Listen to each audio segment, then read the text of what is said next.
असं आहे की आता मी जी घोषणा करेन त्यामुळे तुम्ही डबल टाळ्या वाजवाल। जूनपासून महाराष्ट्रातल्या एकाही मुलीला मेडिकल, इंजिनिअरिंग, लॉ, MBA सहित कुठल्याही कोर्सला 1 रुपयाही फी भरावी लागणार नाही।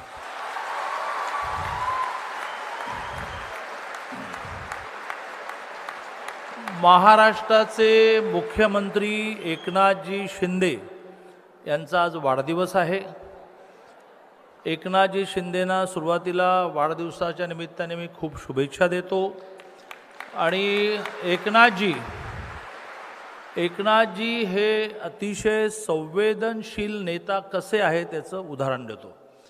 एके दिवशी रात्री 2ला अर्थात ते पहाटे 4लाच झोपतात, त्यामुळे 2ला त्यांनी मला फोन करणं हे काही विशेष नाही।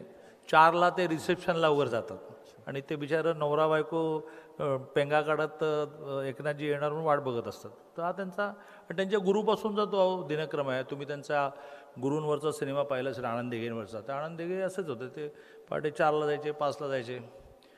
तर असे माझे एकनाथजी त्यांनी मला रात्री 2ला फोन केला।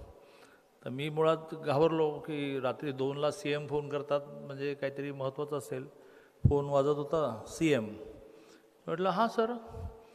तर म्हणाले की दादा आत्ताच परभणीला एका मुलीने आत्महत्या केली आहे आणि चिठ्ठी सापडली की ज्या चिठ्ठीत ती असं लिहिते आहे की सरकार माझी 8 लाखापेक्षा कमी उत्पन्न असणाऱ्यांची निम्मी फी भरते, मेडिकल इंजिनिअरिंग सहित, अगदी डीम युनिव्हर्सिटी सहित, याबद्दल आभार, पण उरलेली निम्मी फी भरायला माझ्या आईवडिलांकडे पैसे नाहीत। 4 वेळेला मला त्यासाठी कॉलेजने विद्यापीठाने बाहेर काढलं, त्यामुळे मी आत्महत्या करत आहे।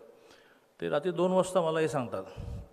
तर म्हटलं सर ही खूप वाईट घटना आहे। त्यामुळे वाईट घटना काय, उद्या सकाळी 7 वाजता आपल्याला घोषणा करायची आहे की महाराष्ट्रातल्या एकाही मुलीला 8 लाखापेक्षा कमी उत्पन्न असेल तर फी भरावी लागणार नाही। म्हटलं सर हे तुम्ही महाराष्ट्राचे मुख्यमंत्री आहात, तुमच्या तोंडून बाहेर पडणारा प्रत्येक शब्द हा कायदा असतो, तुम्ही पहिलं बोलायचं असतं मग कायदा होतो।